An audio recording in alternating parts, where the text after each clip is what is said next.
Hello friends, I hope आप सभी अच्छे होंगे, स्वस्थ होंगे और अपने इंटरव्यू के लिए प्रिपेयर कर रहे होंगे। तो फ्रेंड्स, सबसे पहले तो मैं आप सबका स्वागत करता हूं आपके अपने चैनल सर्विसेज सिंप्लीफाइड पर। जैसा कि मैंने आप सबसे वादा किया था कि मैं आपके लिए इंटरव्यू के रिगार्डिंग और भी वीडियो लेकर आऊँगा, तो इस वीडियो में हम इसी टॉपिक पर बात करेंगे और जानेंगे कि इंटरव्यू में हमें किन बातों पर ज़्यादा ध्यान देना चाहिए। और फ्रेंड्स, साथ ही साथ इस वीडियो में मैंने इंटरव्यू के रिगार्डिंग जो स्ट्रेटजी होनी चाहिए आपकी, उसे भी पूरा कवर किया है। तो आप सभी वीडियो को पूरा देखना। मैं आपको इंटरव्यू में जो एक्सपीरियंस होते हैं और मेरा जो खुद का एक्सपीरियंस है वो भी मैं आपसे शेयर करूँगा। सो फ्रेंड्स, आपको इंटरव्यू से पहले और इंटरव्यू के में जाने के दिन तक एक चीज़ जो करनी है वो खुद को मेंटली प्रिपेयर रखना है अभी से ही। ओके। और साथ ही साथ इंटरव्यूअर के जो माइंडसेट को भी थोड़ा बहुत समझना है कि वो आपसे किस टाइप के क्वेश्चन पूछ सकते हैं, किस किस टॉपिक से क्वेश्चंस आपसे पूछ सकते हैं। तो उसे आपको पढ़ना है। तो पहले जानते हैं कि हमें किस किस टॉपिक को पढ़कर जाना है, किस टॉपिक पर थोड़ा ज़्यादा ध्यान देना है। तो इन सब चीज़ों पर हम बात करेंगे। तो शुरू करते हैं। सबसे पहले हमें बैंकिंग अवेयरनेस के बारे में पढ़ना है। अब इसमें क्या क्या पढ़ें उसके बारे में जान लें। तो इसमें आपको मॉनेटरी पॉलिसी को अच्छे से पढ़ लेना है, प्रायोरिटी सेक्टर लैंडिंग को पढ़ना है, थोड़ा बहुत फाइनेंशियल अवेयरनेस के बारे में पढ़ लो, और गवर्नमेंट के जितने भी अपकमिंग स्कीम्स हैं और जो करंट में स्कीम्स चल रही हैं उनको अच्छे से पढ़ लो। इतना काफ़ी रहेगा। और बाकी चीज़ों पर भी थोड़ा बहुत ध्यान रखना, पढ़ते रहना। उसके बाद फ्रेंड्स देखो, इंटरव्यू का जो सिलेबस होता है वो कभी भी डिफाइन नहीं होता। वहाँ पे आपसे कहीं से भी क्वेश्चंस पूछे जा सकते हैं। प्री मेंस का सिलेबस डिफाइन होता है तो वहाँ पे हमें सारी चीज़ें पता रहती है कि कैसे वहाँ पे हमें पढ़ना है। यहाँ पे आपको हर चीज़ से अवेयर होते रहना है।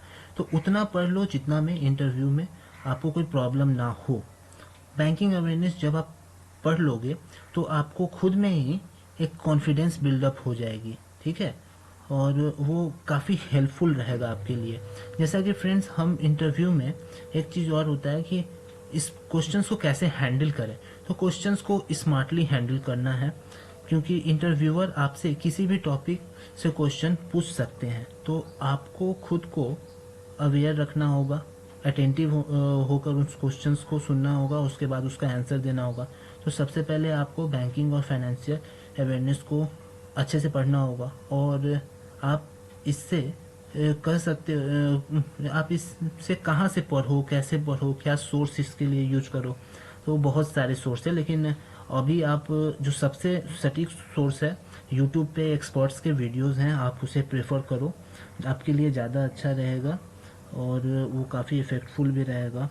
और जो भी पढ़ो बस ध्यान रखना कि अच्छे से पढ़ना है, कॉन्सेप्ट आपका क्लियर होना चाहिए। क्योंकि देखो फ्रेंड्स, कॉन्सेप्ट क्लियर होना बहुत ज़रूरी है। क्योंकि जब मैं प्रिपरेशन कर रहा था तो मैंने एक चीज़ का ध्यान रखा था कि मैं कोई भी टॉपिक जब पढ़ता था ना, तो उस पर मैं ध्यान ये रखता था कि प्रेजेंट, पास्ट और फ्यूचर, ये तीन कॉन्सेप्ट्स को मैं हमेशा लेके चलता था। मतलब कि जो टॉपिक मैं पढ़ रहा हूँ उसका प्रेजेंट में क्या रोल है सोसाइटी में, पास्ट में ऐसा क्या हुआ कि उस स्कीम को हमारे लिए लाया गया, और फ्यूचर में उसकी क्या बेनिफिट्स हो सकती है। तो इस तरीके से जब हम कोरिलेट करके चीज़ों को पढ़ते हैं तो वो हमें ज़्यादा समय तक याद भी रहती है और हमारा कॉन्सेप्ट एकदम क्लियर हो जाता है पानी की तरह। तो हमारे लिए ये सारी चीज़ें काफ़ी बेनिफिट साबित करेंगी हमारे इंटरव्यू में। तो आप ऐसे भी चीज़ों को समझ सकते हो। और जब भी कुछ पढ़ो तो क्यूरोसिटी के साथ पढ़ना, ठीक है। एक अंदर में जिज्ञासा बना के रखना कि उसका फ़ायदा आपको बहुत मिलेगा। आपकी थिंकिंग कैपेसिटी भी बढ़ेगी और आप में एक पॉजिटिव व्यू भी आएगा चीज़ों को समझने का, देखने का। वो अपने आप आपके अंदर डेवलप होगा फ्रेंड्स। आप इंटरव्यू के वीडियो को भी देख सकते हो, क्योंकि बहुत सारे स्टूडेंट्स बोलते हैं कि उनकी प्रॉब्लम होती है कि सर हमें इंटरव्यू कैसे फेस करें, थोड़ा नर्वसनेस होता है, कैसे क्वेश्चन हमसे पूछ दिए जाएं, हम किस तरह से उनका जवाब देते हैं। आप उसके रिगार्डिंग यूट्यूब पे या गूगल्स पे बहुत सारे इंटरव्यूज़ के वीडियोस होते हैं तो आप उसे भी देख सकते हो। तो उसमें आपको देखो आप मोस्टली 15-20 वीडियो जब देखोगे ना, तो आपको एक आइडिया लग जाएगा कि किस टाइप के क्वेश्चंस मोस्टली पूछे जाते हैं। तो उससे आपका जो ये प्रॉब्लम है वो मोस्ट प्रोबेबली थोड़ा बहुत दूर हो जाएगा। उसके लिए आपको टेंशन नहीं लेना है।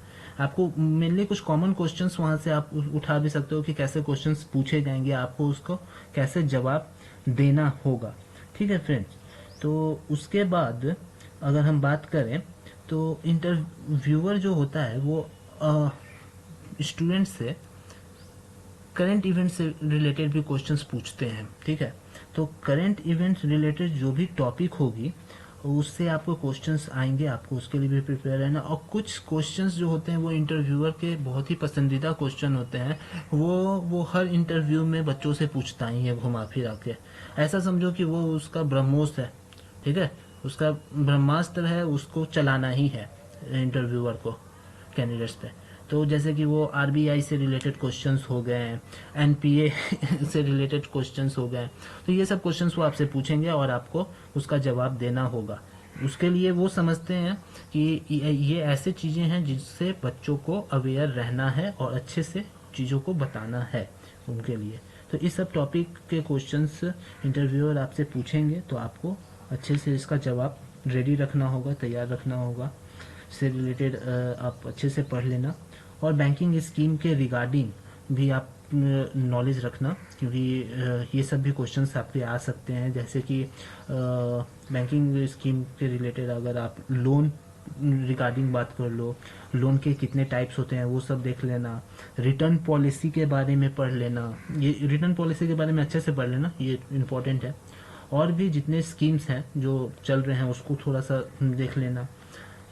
उनका नॉलेज अच्छे से, मतलब उस सब चीज़ों के बारे में अच्छे से पढ़ना समझना। तो आप लोग कोशिश करना कि क्वेश्चंस के आंसर्स जब भी दो, हमेशा मतलब एक इम्पैक्टफुल वे में देना। ठीक है।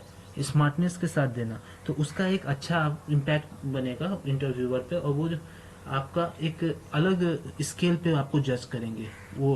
तो ये सारी चीज़ें हैं जो इंटरव्यू में आपको ध्यान रखनी है। और फ्रेंड्स, इंटरव्यू में आपको ना जो सबसे इम्पोर्टेंट चीज़ होती है उसका जो आपको पूरे इंटरव्यू में ध्यान रखना है। जितना भी देर आपका इंटरव्यू होगा, वो 20 मिनट का हो, 25 मिनट का हो, 30 मिनट का हो, तो इस बीच में आपको अपने आप को एकदम कॉन्फिडेंट रह के, अगर कोई आंसर ना भी आए आपको तो घबराना नहीं है। उस चीज़ को आप अच्छे से टेकल करो। और क्योंकि यहाँ पे देखो, आप जब भी कोई आंसर बोलोगे या क्वेश्चंस का जवाब दोगे, उसके बाद आप में कॉन्फिडेंस तो बिल्डअप होगी।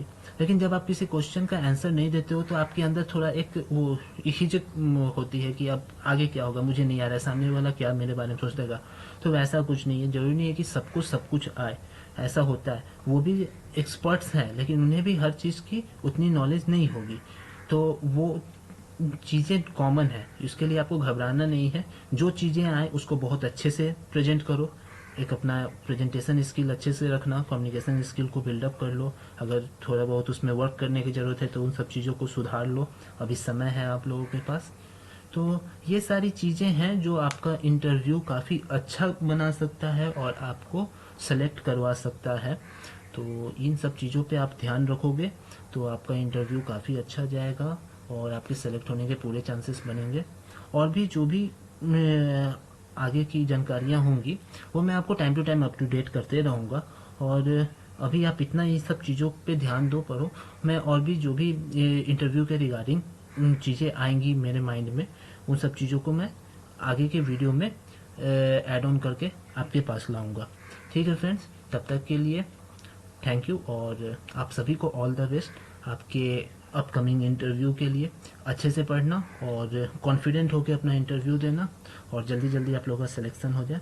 Okay friends, all the best.